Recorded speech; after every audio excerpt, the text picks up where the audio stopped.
became sin, who knew no sin, that we might become his righteousness. He humbled himself and carried the cross. Love so amazing, love so amazing. Jesus Messiah, name above all names, blessed Redeemer, Emmanuel, the rescue for sinners,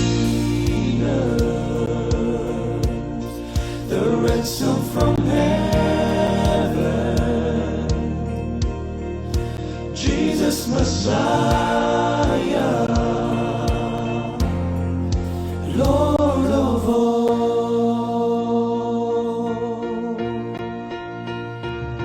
His body the bread, his blood the wine, broken and poured out for love. The whole world trembled at the veil was torn. Love so amazing, love so amazing. Jesus Messiah, name above all names, blessed Redeemer, Emmanuel, the rescue for sinners, the ransom from heaven, Jesus Messiah, Lord of all. All I want is in you. All I want is in you. All the glory to you, God, the light of the world, Jesus Messiah, name above all names, blessed Redeemer,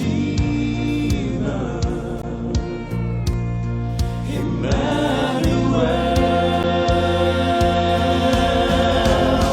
the rescue for sinners, the ransom from heaven, Jesus Messiah, Lord of all, Jesus Messiah, Lord of all,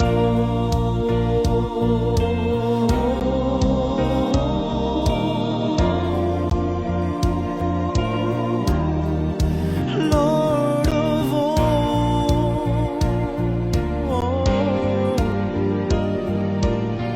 You're my Lord of all.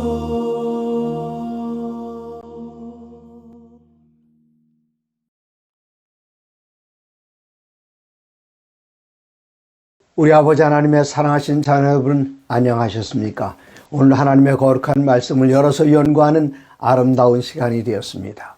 기독교 교육, 오늘 그 12번째 시간으로 자녀들에게, 학생들에게 가르쳐줘야 할 아주 중요한 교훈을 함께 나누겠습니다. 그 제목은 안식일, 하나님의 성품을 경험하고 실천함이란 제목입니다. 우리나라 여러 곳에 삼육학교들이 있습니다.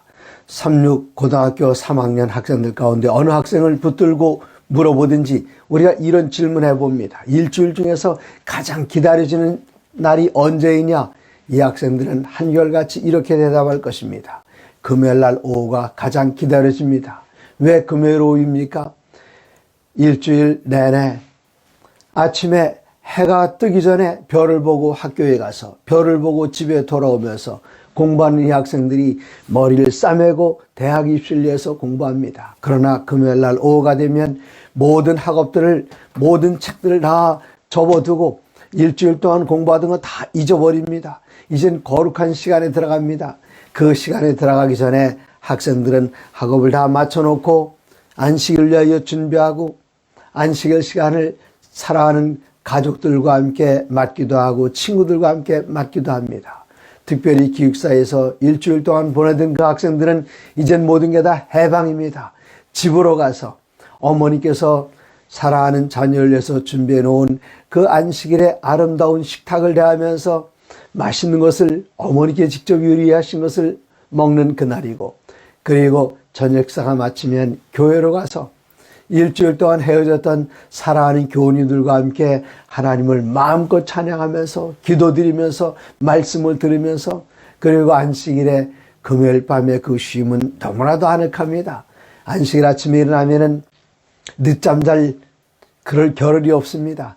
교회에 가서 사랑하는 성도들과 함께 하나님을 힘껏 찬양하면서 예배드릴 그 가슴 벅찬 것을 기억하게 된다면 늦잠을 잘 수가 없습니다.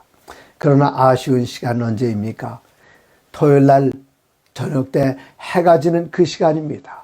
해가 넘어가면 또다시 책을 펴고 머리를 싸매고 부지런히 공부해야 하기 때문입니다. 모든 학생들이 기다린 이 시간, 학생들뿐만이 아닙니다. 일주일 동안 머리에 땀 흘려가면서 일하던 모든 사람들이 기다린 시간이 바로 그 시간입니다.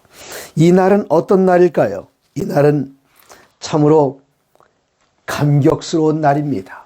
창세기 1장과 2장을 보시면 1장과 2장 바로 그 사이에 2장이 시작되는 그 부분에 이런 말씀이 있습니다. 천지와 만물이 다 이루니라. 이 말씀은 창세기 1장의 결론입니다. 그 다음에 하나님이 그가 하시던 일을 일곱째 날에 마치니 그가 하시던 모든 일을 그치고 일곱째 날에 안식하시니라. 하나님이 그 일곱째 날에 복되게 하사 거룩하게 하셨으니 이는 하나님이 그 창조하시며 만드시던 모든 일을 마치시고 그날에 안식하셨음이니라. 창세기 1장 끝나면서 2장으로 들어갑니다. 천지와 만물이 다 이루어지니라 이렇게 말씀하시면서 그 다음에 2장으로 들어가게 되는데 1장과 2장에는 커다란 차이가 있습니다. 1장은 아무리 살펴봐도 여호와라는 표현이 나오지 않습니다. 1장은 하나님입니다. 엘로힘이란 단어가 사용됐습니다. 엘로힘이란 어떤 하나님이신가? 전지전능하신 하나님. 창세기 1장에서 온 세상이 캄캄한 그 가운데 하나님께서는 빛이 있으라 말씀하시는 그 한순간 캄캄했던 세상에 빛이 나타납니다. 온 세상이 물로 덮여져 있습니다. 묻은 드러나라. 하나님께서는 말씀 한마디 하실 때에 물이 한 곳으로 모이면서 묻이 땅이 솟아오릅니다. 한쪽은 거대한 대지가 되고 한쪽은 망망대해가 됩니다. 그리고 하나님께서는 이 땅을 향해서 말씀하십니다. 식물은, 꽃들은 피어나고 열매들은 열리고 각종 나무들과 풀들이 있으라 말씀할 때에 말씀대로 되었습니다. 하늘 향하여 말씀하실 때에 해와 달과 별이 창조됩니다. 하나님께서는 엿새 동안에 이런 모든 것들을 말씀으로 만드시는데 그 우주에 엄청나게 커다란 별들을 만드신 하나님, 이 하나님께서 이제는 점점 이제 창조의 끝부분으로 다가갑니다. 마침내 우리 주위에 아름다운 동물들을 만드시고 기어다니는 파충류들도 만드시고 이러한 모든 것들을 다 만드시고 이제 마지막 창조의 걸작품 하나님의 형상을 따라 하나님의 모양대로 만드시고 여기까지는 창세기 1장에 나타난 엘로힘 하나님, 저 별들을 손가락으로 만드신 그 하나님, 이렇게 위대하신 하나님, 우리가 가까이 하기엔 너무나 멀게 느껴진 엄청난 하나님, 그러나 창세기 2장에 들어오면서 하나님께서는 다른 칭호를 사용하시는데 하나님의 본명이십니다. 하나님 여호와. 2장에 들어서면서 이 여호와라는 그 이름은 2장 4절 이것이 천지가 창조될 때의 하늘과 땅의 내력이니 여호와 하나님이 땅과 하늘을 만드시는 날에 하나님이 땅에 비를 내리네. 계속되면서 그 다음에 어느 장면인가 하면 사람을 지으십니다. 사람을 흙으로 당신의 모양 그대로 지으시고 여기에 생기를 불어넣으시기 위해서 가까이 오셔서 처음 지은 그 인간, 아직까지 말하지 못하고 걷지도 못하고 생각하지 못하는 그 인간, 당신의 형상대로 만드신 그 인간이 코에 입김을 불어넣으십니다. 바로 아담이 됐습니다. 아담만 만드신 것이 아니라 아담을 위해서 그의 짝 하와를 만드셨습니다. 이 두 사람이 서로 만나서 내 살 중에 살이요 뼈 중에 뼈라 그렇게 이야기하던 그들이 처음 만난 그날, 태어나서 처음 맞이하는 그날이 바로 안식일이었습니다. 얼마나 기쁜 날이었을까요? 그런데 창세기 1장에 나타난 엘로힘이라 나타난 전지전능하신 하나님 2장에서 가까이 오셔서 우리를 친히 흙으로 빚어주시고 당신의 손으로 빚어주시고 다른 것들은 말씀으로 지으셨지만 이번엔 당신의 형상대로 빚어주시고 여기에 가까이 코에 입김을 불어넣으시고 남자와 여자를 만드셔서 짝지어주시고 그들 하여금 안식일 맡게 하신 하나님이 2장에 나타난 하나님인데 바로 1장에 나타난 그 엄청난 하나님 2장에 나타난 가까이 오시는 그 하나님 그 사이에 있는 바로 성경절이 안식일에 관한 성경절입니다. 얼마나 감격스러운 날입니까? 이 감격스러운 날을 출애굽기 넘어가 보면은 하나님의 백성들이 이 날을 잊어버렸습니다. 430년 동안 애굽에 가서 생활할 때에 그들은 안식일만 잊어버린 것이 아니라 하나님 바로 그분 자체를 완전히 다 잊어버리고 말았습니다. 그러나 430년이 지나갔을 때에 하나님께서는 이들에게 당신이 어떤 분이신지 당신 자신에 대해서 알려주셔야 할 때가 왔습니다. 그리고 그들을 해방시키실 때가 왔습니다. 그때에 하나님께서는 출애굽의 역사를 10재앙과 함께 시작하셨습니다. 바로가 하나님의 백성을 놓지 않으려 합니다. 출애굽기 5장 2절에 바로는 말하길 여호와가 누구한테 내가 그 백성을 보내겠느냐? 난 여호와를 알지 못하노라. 이렇게 대답하는 바로에게 하나님께서는 10재앙을 통해서 당신이 누구신지를 보여주십니다. 애굽 사람들이 섬기는 신은 개구리, 또 파리, 이, 가축 이런 것들이 신이었어요. 그들을 여지없이 애굽의 신들을 깨뜨리시고 당신의 강한 손과 편팔로 60만 명의 장정들, 여기 여자들까지 어린아이들까지 하면 200만 명의 이스라엘 백성들을 세계 최강 군대인 애굽 군대로부터 건져내시는 하나님의 능력을 보여주십니다. 그런데 이들은 아직도 하나님에 대해 정확하게 깨닫지 못합니다. 이때 하나님께서는 그들의 신앙을 회복시켜 주시고 그들로 하여금 눈을 뜨게 하는 그 사건이 있었는데 그 사건이 바로 출애굽기 16장에 나오는 만나입니다. 하나님께서는 매일같이 하늘문을 여시고 만나를 내려주셨습니다. 이스라엘 백성들이 농사 짓지 않아도 됩니다. 먹을 음식을 따로 준비하지 않아도 매일같이 하나님께서는 만나를 내려주시는데 5째 날까지는 똑같이 내려주시다가 6번째 날 그날은 만나를 2배를 내려주셨습니다. 그러나 그 다음날 7째 날 안식일 날은 만나를 내려주지 않으셨습니다. 하나님께서는 6번째 날 만나를 2배씩이나 내려주시고 안식일 날은 그들이 만나를 거두러 나가지 않아도 되는 그 일을 통해서 안식일을 다시 찾게 해 주셨습니다. 이 안식일을 통해서 우리들은 하나님께서 모든 것들을 공급해 준다. 우리가 안식일 날은 일하지 않아도 모든 것을 하나님께 맡기기만 하면 그 전날 2배로 이미 주셨다는 사실을 기억나게 하는 것, 이 날이 안식일이었습니다. 그러므로 이 마지막 때에 세계 최강 국가 미국을 통해서 온 세상 사람들에게 명령하기를 짐승을 위하여 우상을 만들라. 그리고 그 짐승과 그 만든 우상에게 경배하라 할 그때에 하나님께서는 셋째 천사의 기별을 통해서 안 된다고 말씀하십니다. 짐승에 경배하면 불과 유황으로 세세토록 고난받으리라고 말씀하십니다. 짐승의 표를 받으면 밤낮 쉼을 얻지 못한다고 말씀하십니다. 이때 우리는 어떻게 해야 될까요? 요한계시록 14장 12절에 성도들의 인내가 여기 있나니 하나님의 계명과 예수 믿음을 지키는 자니라. 이때 우리들은 다시 이스라엘 백성들이 출애굽하면서 받았던 그 계명, 그 가운데 10계명의 네 번째 계명 안식일 계명을 기억하게 됩니다. 우리는 부지런히 일해야만 먹고 살 수 있습니다. 그러나 하나님께서는 일곱째 날 다 쉬어라 말씀하시면서 모든 것을 하나님께 다 맡기면 하나님께서 모든 것을 공급해 주신다는 사실을 그때 기억나게 하면서 매매를 못하게 해도 우리들은 걱정할 것도 없습니다. 성도들의 인내가 여기 있나니 하나님의 계명과 예수 믿음을 지키는 자 아니라 하나님의 계명 안식일 계명을 기억하게 되면 일주일 내내 하늘문을 여시고 내려오셨던 그 만나를 기억하게 되는데 이것을 지금도 우리들은 기억할 수 있습니다. 참으로 놀라운 사실은 1940년대에 아프리카 앙골라에 기근이 왔습니다. 여기 대회장님께서 며칠 동안 출장 가 있는 동안 양식을 구할 수 없었던 성도님들은 함께 사무실에 모여서 하나님 앞에 양식을 달라고 기도드렸습니다.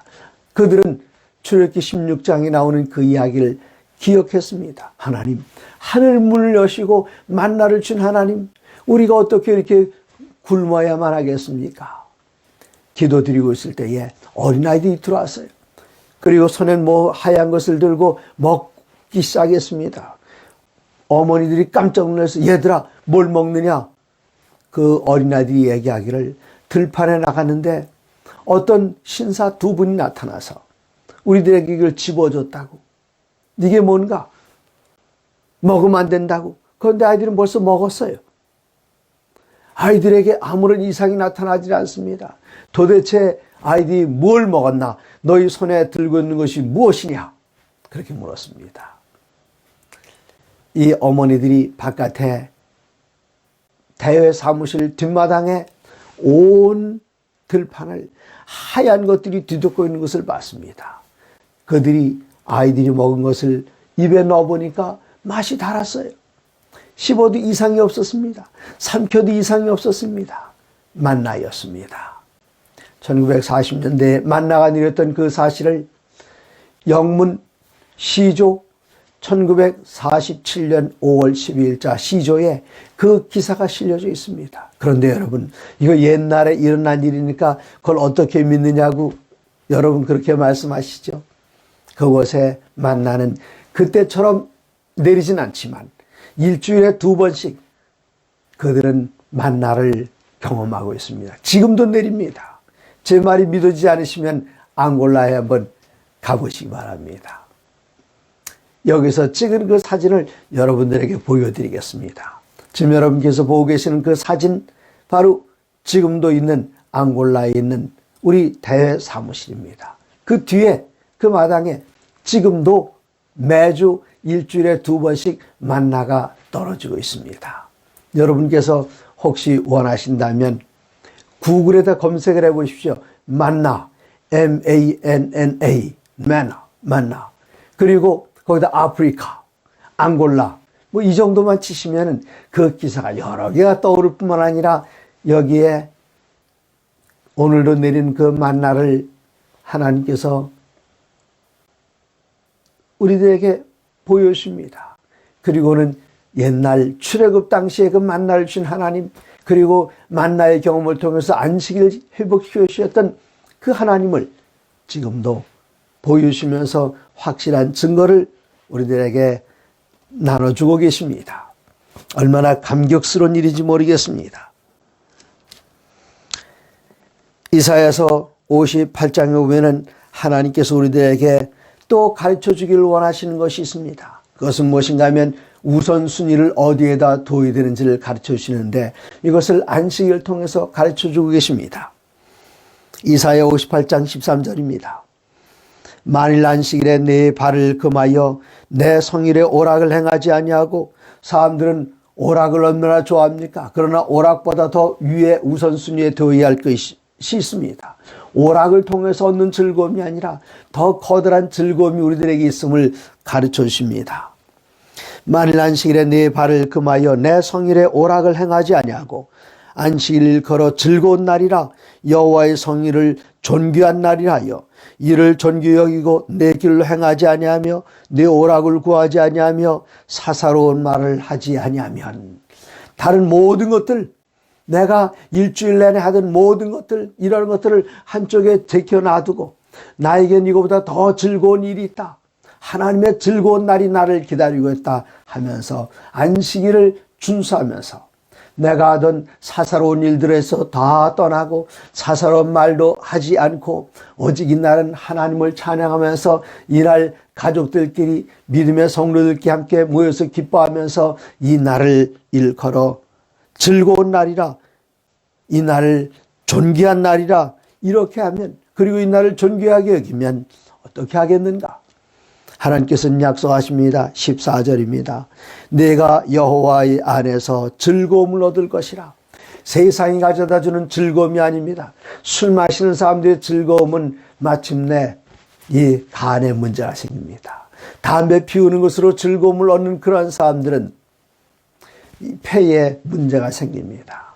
이 세상에 수많은 즐거움들이 있지만 그것을 추구하고 따라가게 되면 결국 멸망하는 길로 가게 되지만, 안식일을, 이 날을 여호와의 존귀한 날이라, 성일이라, 즐거운 날이라 그렇게 하는 사람들에게는 하나님께서는 우선순위를 참 잘 정했다. 내가 여호와의 안에서 하나님께서 주시는, 하나님만이 주실 수 있는 그 즐거움을 얻을 것이라 말씀하셨습니다. 이날 사람들은 여세 동안 열심히 일하면서 경쟁했습니다. 그러나 안식일을 기억하는 그러한 사람들은 옆집 사람들은 여전히 가게 문 엽니다. 친구들은 열심히 공부합니다. 그런데 그 결과는 어떨까요? 하나님께서는 이 날을 존귀한 날이라, 여호와의 기쁜 날이다 그렇게 이야기하면서 우리 집안에 있는 다른 사람들에게도 일거리를 더 주지 않고, 우리 집에서 일하는 사람들도 오늘은 쉬어라, 우리 집에 있는 동물들도 오늘은 쉬어라, 이렇게 하면 어떤 일이 있게 될 것인가? 이사야 58장에 오면은 하나님께서는 금식과 관련하여 말씀하시면서 정말 하나님께서 기뻐하시는 금식이 무엇인가? 흉악의 결박을 풀어주며, 이사야 58장 6절입니다. 멍에의 줄을 끌어주며 압제당하는 자를 자유하게 하며 모든 멍에를 꺾는 것이 아니겠느냐? 또 줄인 자에게 내 양식을 나눠주며 유리하는 빈민을 집에 들이며 헐벗은 자를 보면 입히며 내 골육을 피하여 스스로 숨지 아니하는 것이 아니겠느냐. 이것이 바로 안식일의 정신입니다. 나만 노동으로부터 쉬는 날이 아니라 짐승도 쉬게 하고, 우리 집 안에 방문한 방문객들도 쉬게 하고, 내가 데리고 있는 그 일꾼들도 쉬게 하고, 이날 그들의 모든 자유를 주면서 온전히 쉬게 하고 함께 하나님 안에서 기뻐하게 되면 하나님께서는 이러한 놀라운 축복을 약속을 해 주셨습니다.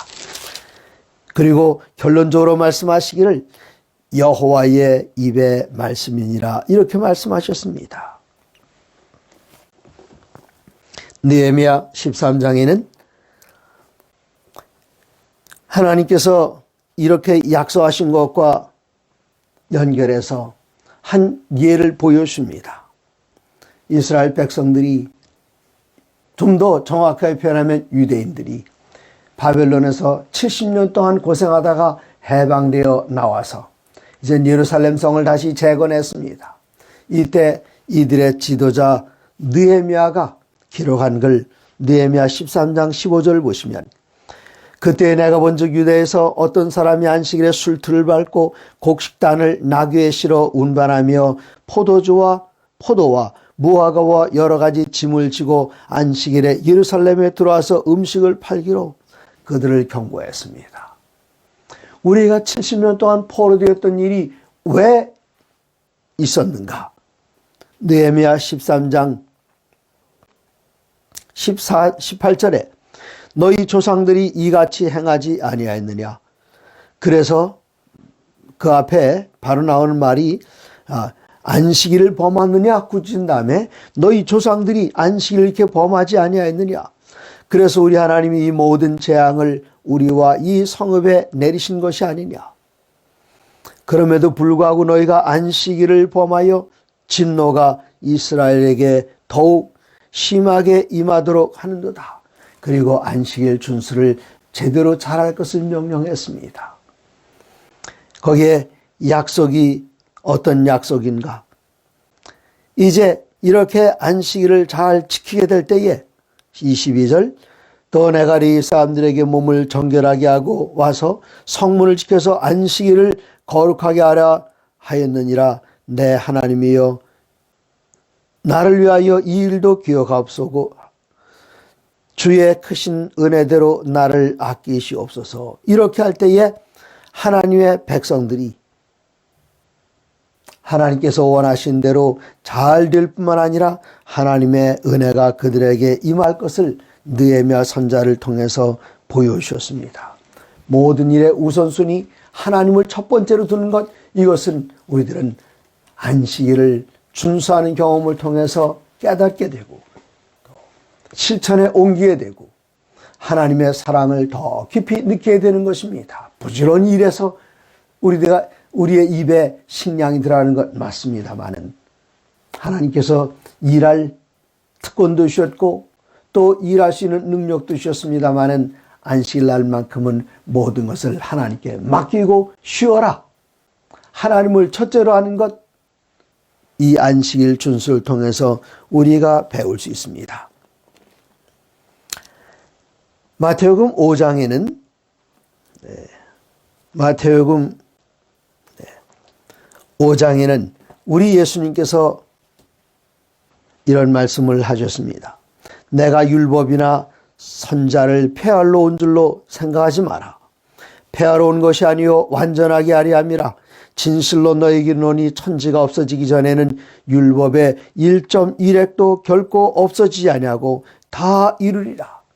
우리 예수님께서는 이 땅에 오셔서 하나님의 백성들이 잘 준수하고 있는 십계명을 어떻게 준수해야 할 것인가를 분명히 가르쳐 주셨습니다. 그리고 여기 말씀하신 것처럼 내가 율법이나 선자를 폐하러 온 줄로 생각하지 말라. 폐하러 온 것이 아니요 완전하게 하려 함이라. 이제까지 사람들은 이 십계명의 정신을 제대로 잘 이해하지 못했습니다. 십계명이란 어떤 계명입니까? 하나님의 백성들이 애굽에서 종살이하고 있을 때에 하나님께서는 당신의 능력 있는 손으로 그들을 구원해 내셨습니다. 그리고 모든 것들을 공급해 주셨습니다. 여호와는 나의 목자신 내게 부족함이 없으리로다. 이스라엘 백성들이 40년 동안 광야를 여행하면서 그들이 실제로 경험했던 일이 여호와는 나의 목자신 내게 부족함이 없으리로다. 그러나 세월이 지나면 사람들은 이것을 잊어버릴 수도 있습니다. 잊어버리지 않은 방법이 무엇인가? 그들에게 주신 계명입니다. 그들의 계명을 그들에게 맡겨주신 이 계명을 지킬 때마다 그들 머릿속에 떠오르는 것은 십계명이 시작하는 그 부분, 출애굽기 20장 3절이 아니라 바로 2절. 하나님께서는 십계명을 주기 전에 말씀하십니다. 종되었던 애굽 땅에서 구원한 여호와다 말씀하시면서 10가지 계명을 언급하셨습니다. 10가지 계명을 우리들이 들여다보고 이 말씀을 마음에 새기고 생각에 두고 준수하게 될 때에 그 생각과 그 뜻은 어디로 가는가 하면 십계명을 주신 하나님 왜 주셨는가? 당신의 강한 손과 능력 있는 펴신 팔로 하나님의 백성을 구원하는 것을 기억나게 하시기 위해서 주셨습니다. 그런 예수님께서 이 땅에 오셔서 사람들이 십계명을 잘 지키려고 노력하다 보니까 그들은 조문에 빠져서 하나님께서 원하시는 그 의와 인, 이것은 잊어버리고 말았습니다. 그래서 우리 주님께서는 이것을 다시 회복시켜 주시는데 마태복음 12장에 보시면 예수님께서 어느 안식일 날 회당에 들어가셨는데 한쪽 손 마른 사람이 있었습니다. 예수님께서는 이 사람을 고쳐주셨습니다. 사람들이 수근수근거립니다. 예수님께서는 그것을 아시고 말씀하십니다. 어떤 사람이 양 한 마리가 있어 안식일에 구덩이에 빠졌으면 끌어내지 않겠느냐? 마태복음 12장 12절에 사람이 양보다 얼마나 더 귀하냐? 그러므로 안식일에 선을 행하는 것이 옳으니라 하시고, 사람들은 이 십계명을 잘 지키려고 애를 쓰다 보니까 그들이 스스로 정해놓은 규정들이 있습니다. 이건 하면 안 되고 저것도 하면 안 되고, 안식일 날 심지어 병 고치는 것도 안 되고. 이때 예수님께서는 우리가 짐승은 구덩이에 빠질 때 건져내는데 이렇게 질병 가운데 빠져낸 이 사람을 안식일에서 안 고치면 안 되는 것 아니냐? 이 사람을 질병에서부터 해방시켜주고 놓아줘야 하는 것 아니냐? 이것이 바로 안식일의 정신이라고 균형진 생각을 가질 수 있도록 주님께서는 말씀하셨습니다. 마가복음 2장 27절 28절에 보시면은 사람이 안식일을 위하여 있는 것이 아니요 안식일이 사람을 위하여 있는 것이다. 그러므로 인자는 안식일에도 주인이라 말씀하시면서 그 주일의 뜻을 어떻게 이 안식일에 실천해야 하는지를 우리 주님께서는 보여주십니다.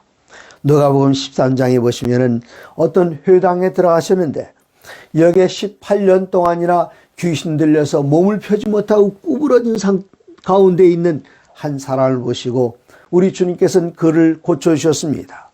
여기에 또 시비가 일어났습니다.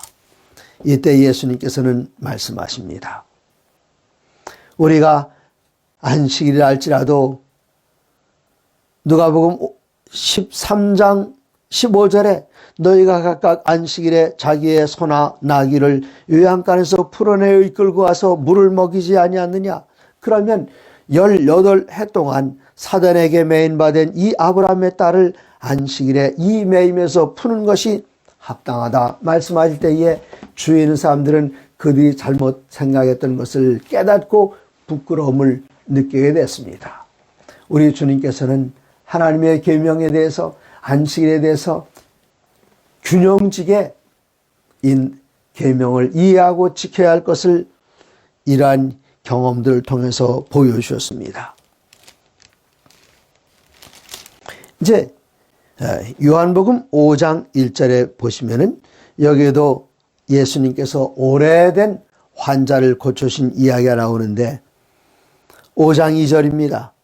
예루살렘에 있는 양문 곁에 히브리 말로 베데스라는 못이 있는데 거기 행각 5이 있고 그 주위에 모든 다양한 종류의 환자들이 모여 있습니다.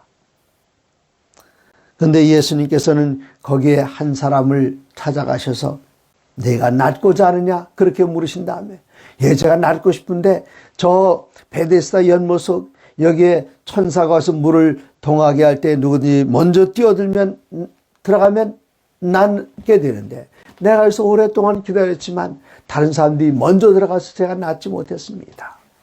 예수님께서는 내가 낫고자 하느냐? 네.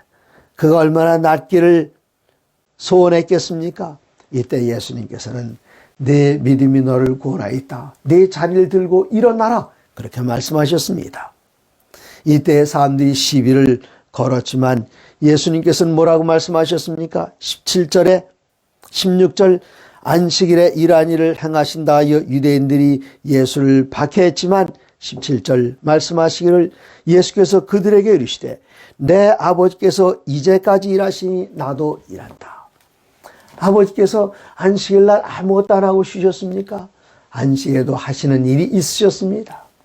비를 내려주는 일, 또 아이를 출산하게 하는 일, 이러한 생명과 관계된 일들을 하나님께서는 손 묶고 가만히 계셨던 것이 아니라 하나님께서는 일하시기 때문에 우리 주님께서도 안식일날 묶인 자들을 풀어주고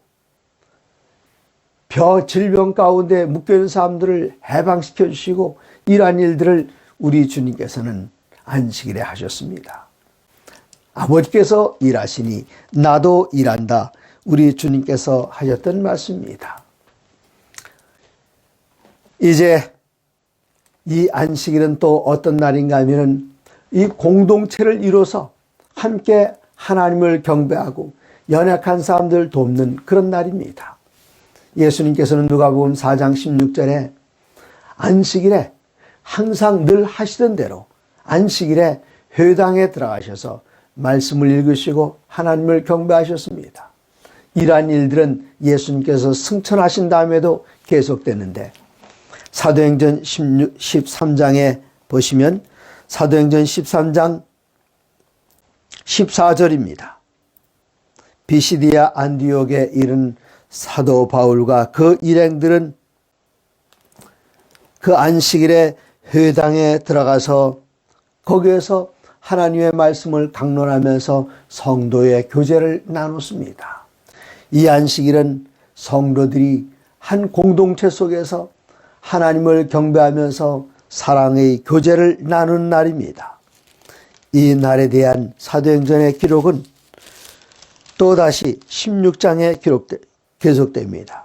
16장 13절에 보시면은 빌립보라는 지방, 마게도니아 지방의 첫 번째 성인 이 빌립보에 갔을 때에 회당이 없었습니다. 사도 바울은 문밖 강가에 기도처가 있는가 나갔다가 거기 모여있는 여인들을 만나고 그들에게 말씀을 증거하고 그들과의 교제를 나누게 되었습니다. 16장 13절 안식일에 우리가 기도처가 있을까 하여 문밖 강가에 나가 거기 앉아서 모인 여자들에게 말하는데 여기가 바로 빌립보 지방이었습니다. 여기서 이 여인들을 만나서 성경을 가르치고 여기에 마침내 빌립보 교회가 생겨나게 됩니다. 17장 1절로 5절에도 이 안식일 날 성도들의 교제가 이루어졌던 것을 이렇게 이야기하고 있습니다. 17장 1절 그들이 암비볼리와 아볼로니아로 내려가 데살로니가에 이르니 거기 유대인의 회당이 있는지라 2절 바울이 자기의 관례대로 그들에게로 들어가서 새 안식일에 성경을 가지고 강론하의 뜻을 풀어주었습니다. 그들은 안식일 날 아름다운 신앙 공동체 속에서 하나님의 말씀을 나누고 주님께 같이 기도드리고 찬양하고 또 같이 떡을 떼고 음식을 먹었습니다. 이 안식일이야말로 우리에게 정말 기쁜 날, 즐거운 날, 행복한 날입니다. 이 귀한 날, 안식일 날 하나님의 성품을 더 깊이 이해할 수 있게 되고 하나님에게 전적으로 의지하는 것을 배우게 됩니다. 이러한 안식일의 신성성과 안식일의 정신을 여러분의 자녀들과 학생들에게 보여주는 일이 있어서 여러분께서 말로 하시는 것 중요합니다. 그러나 한 걸음 더 나아가 여러분께서 안식일을 어떻게 준비하시고 어떻게 지키시는가를 몸소 보여주실 때에 기쁨과 즐거움 충만한 날, 이러한 날을 자녀들 앞에서 몸소 보여주실 때에 우리의 사랑하는 자녀들, 우리의 학생들은 우리들의 안식일 준수하는 그 모습을 보면서 그 정신을 깨닫게 되고 우리 하나님에 대한 믿음을 더욱 깊게 할 것입니다. 사랑하는 여러분, 하나님의 모든 말씀으로 사시기 바랍니다.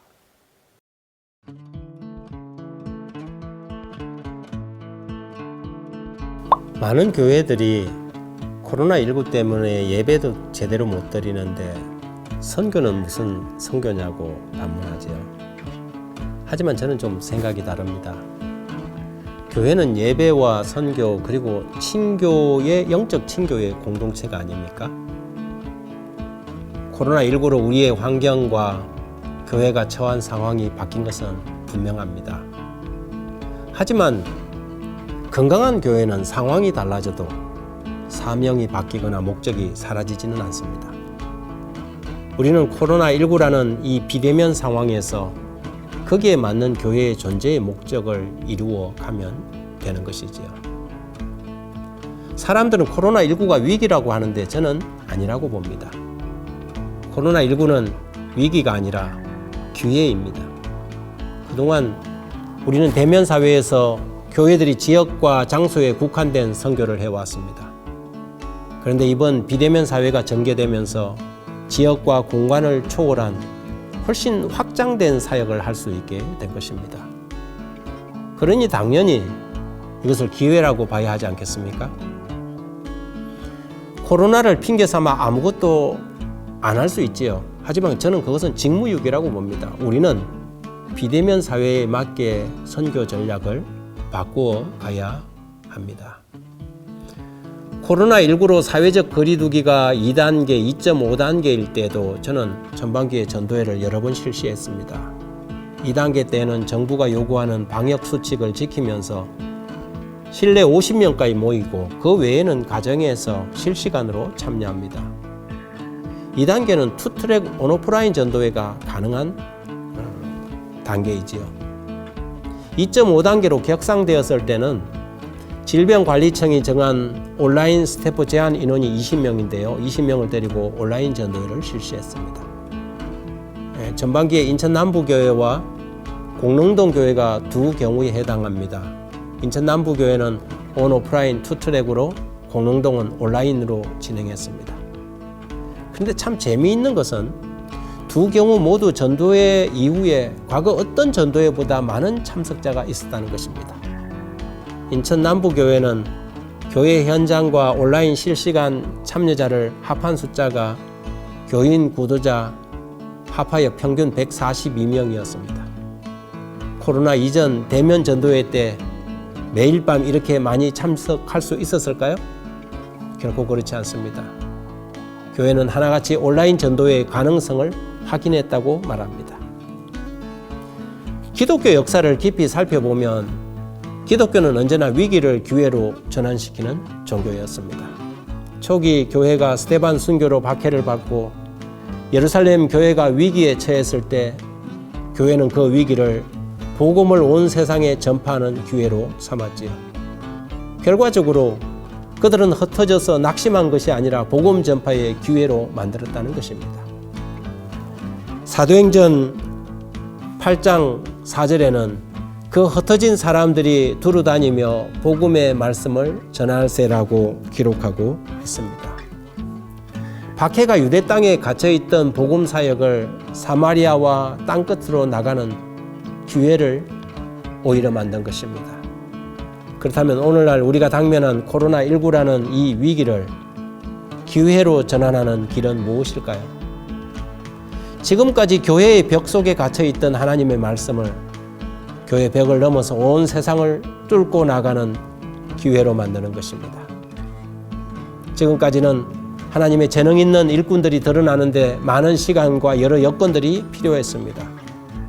하지만 온라인 시대는 아주 짧은 시간에 하나님이 주신 달란트가 신속하게 드러날 수 있습니다. 하나님이 여러분에게 주신 그 창조적 은사를 묵혀두지 마십시오. 활용하고 시도하고 도전하십시오. 코로나19가 여러분의 기회가 될 것입니다. 그리고 우리 교회들의 기회가 될 것입니다. 꽤 많은 교회들이 후반기 온오프라인 투트랙 공중전도회를 준비 중입니다. 오늘은 그 투트랙 공중전도회의 성공을 위해서 무엇을 어떻게 준비해야 할지 그 이야기를 해볼까 합니다. 질병관리청이 온라인 예배 준비를 위한 스텝 수를 20명으로 제한했습니다. 그런데 20명이면 온오프라인 투트랙 공중전도회를 넉넉히 진행할 수 있지요. 실제적으로 기술적인 스텝들은 아마 한 3, 4명이면 충분할 것입니다. 물론 1명도 가능하고요. 그렇다면 다른 분들은 진행, 기도, 반주, 특창 이렇게 자기의 순서를, 자기의 임무를 마치면 실내에서 간격을 두고 청중으로 참여할 수 있지 않습니까? 10명이 아니라 5명이라도 현장에 앉아 있는 것과 아무도 없는 것은 현장감을 살리고 못 살리고 하는데 엄청난 차이를 가져다 줍니다. 강사에게 현장감과 생동감을 주기 위해서 허공을 보고 하는 설교보다는 반드시 한 사람이라도 앉아 있도록 해서 현장감을 높여 주어야 온라인 대상자들에게도 전혀 다르게 기별이 전해집니다. 대부분의 강사들은 유명 유튜버들이 아니니까 카메라 앞에서 기별을 전하는 것이 그렇게 쉽지 않을 것입니다. 그렇게 반드시 현장에 사람이 좀 앉아 있어야 한다는 것이지요. 사회적 거리두기 2단계면 실내에서 50명까지 허용됩니다. 그렇다면 훨씬 온오프라인 투트랙 전도회를 진행하는 데 유리해질 것입니다. 교회 현장에는 50명만 들어오도록 하고 나머지 성도들은 가정에서 참여하는 것입니다. 그렇다고 꼭 50명을 채울 필요도 없습니다. 스마트폰 같은 기계 조작을 잘 못하는 분들은 현장에 오게 하도록 하고 다른 분들은 가정에서 참여하도록 유도하는 방편도 좋습니다. 이 공릉동 교회 김인상 목사님이 전반기 온오프라인 전도회를 마치고 나서 그 전도회의 소회를 적으면서 이 온오프라인 전도회의 장점을 이렇게 기록했습니다. 첫 번째, 생명의 말씀을 장소나 상황에 구애받지 않고 전달할 수 있다는 것이지요. 비가 오거나 날씨가 굉장히 안 좋은 상황에서도 그리고 교통과 상관없이 전도회 진행하는 데 아무런 어려움이 없다는 것입니다. 두 번째는 코로나 감염병으로 인해 오히려 가정이 전도회 현장이 됐다는 것이지요. 직장에서 돌아온 남편들이 가족들과 함께 이 온라인 전도회에 참여하였습니다. 그리고 이 스마트폰 사용자, 특히 이 젊은 층의 참여가 매우 적극적이었습니다. 이전과는 정반대였죠. 과거 대면 전도회 때는 평일 저녁 시간에 아이들과 남편들이 있는 이 주부들, 특히 젊은 사람들이 전도회 현장에 나오는 것은 쉽지 않았습니다. 교회 현장에 나오지 않으면 대부분은 교회 전도회와 상관없는 열애자들이었죠. 그러나 이번 이 온오프라인 투트랙 전도회는 그들이 집에 있든지 교회에 있든지 어디에서나 참여할 수 있는 장점이 있다는 것입니다. 그리고 선물비 외에는 그렇게 비용도 많이 들지 않습니다. 저비용, 고효율의 전도회를 경영할 수 있죠. 그리고 말씀을 듣는 교인과 구도자 수가 처음과 마지막까지 별 차이가 없었다고 말합니다. 이전에는 바쁘지만 교회까지 한번 와주는 사람들이 있었습니다. 그런데 이 온오프라인 투트랙 전도회는 처음 시작하면 마칠 때까지 거의 대부분 구도자들이 끝까지 참여하는 경향이 있었습니다. 경험자인 김인상 목사님은 모든 교회에 제언하는 바 코로나19 팬데믹 위기에 온라인으로 전도하기에 가장 좋은 시기라는 사실을 말씀드리고 싶다라고 그 글을 맺었습니다. 여러분 교회들이 만일 온오프라인 투트랙 전도회를 지금 준비하고 계신다면 정말 잘하시는 것입니다.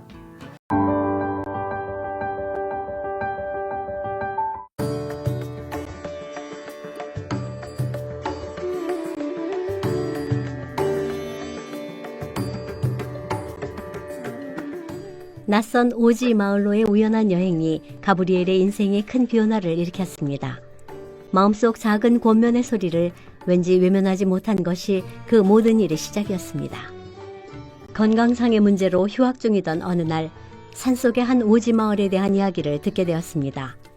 날로 건강이 악화되는 상황임에도 자신이 가야 한다는 생각에 사로잡혔습니다. 저는 기도했습니다.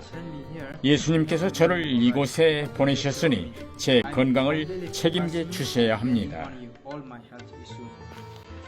먼 여행길에 지친 가브리엘은 일주일간 기도의 시간을 가졌습니다. 그 후 병원에서 진찰을 받았더니 건강이 호전되었음을 알 수 있었습니다. 기도가 응답된 것이었습니다. 이제 가브리엘은 마을을 위해 헌신하기로 마음을 다졌습니다. 하지만 곧 난관을 맞이했습니다. 고지에 위치한 마을 특성상 기온이 낮아 추웠고 물도 없었습니다. 주민들은 건강 법칙에도 무지했습니다. 진흙밭에 앉아 놀고 있는 이 아이를 보세요. 온몸이 상처로 뒤덮여 있는데도 발라줄 연고도 없어요. 게다가 추운 날씨에 떨고 있어요. 마을에 머물러도 된다는 허락을 받았지만 그에게 적대감을 보이는 주민들이 많았습니다. 하지만 아이들은 이 청년을 잘 따랐습니다. 가브리엘은 집에 학교를 열어 아이들을 가르치기 시작했습니다. 요즘은 쓰는 법을 가르치고 있습니다. 아이들은 이제 알파벳은 다 뗐고 읽을 줄도 압니다. 진도가 빠른 아이들은 1부터 100까지 쓰는 법을 배우고 있습니다. 주민들과 친해지는데 넉 달의 시간이 걸렸습니다. 쉬운 일이 아니었죠. 이제 마을 주민들도 저를 편하게 대합니다. 요즘은 이웃들의 초대를 받아 함께 시간을 보내기도 합니다. 저분은 지금 바나나를 자르고 있네요. 오늘 저녁에는 바나나 꽃 요리를 먹게 될 것 같아요.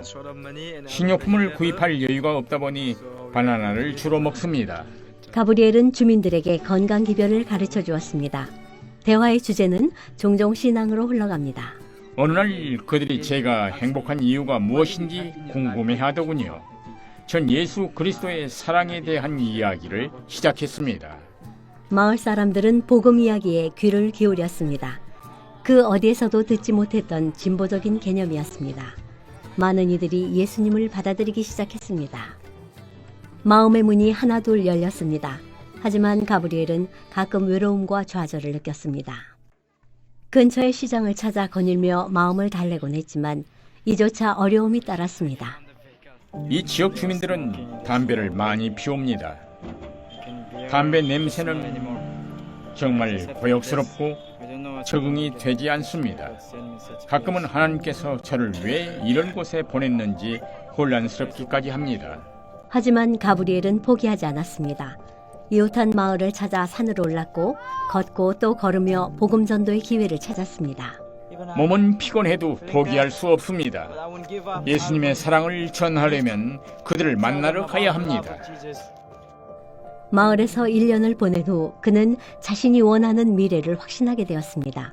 평생을 하나님의 종으로 살기로 결심했습니다. 그는 성경을 더 깊이 배우고자 스파이서 삼육대학교의 신학과에 진학했습니다. 1년 전 제 건강은 최악의 상태였습니다. 하지만 저는 복음 전파에 대한 열정을 포기하지 않았습니다.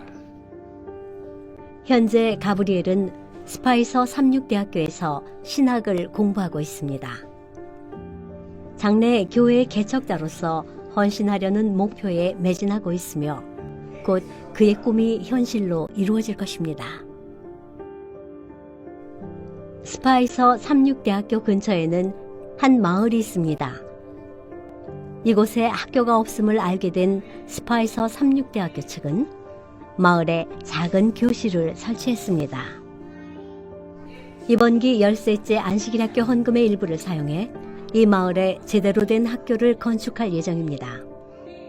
형제 자매 여러분, 스파이서 삼육대학교가 찾은 복음 전도의 기회를 통해 더 많은 영혼들이 예수의 소망을 품게 되도록 함께 기도해 주십시오.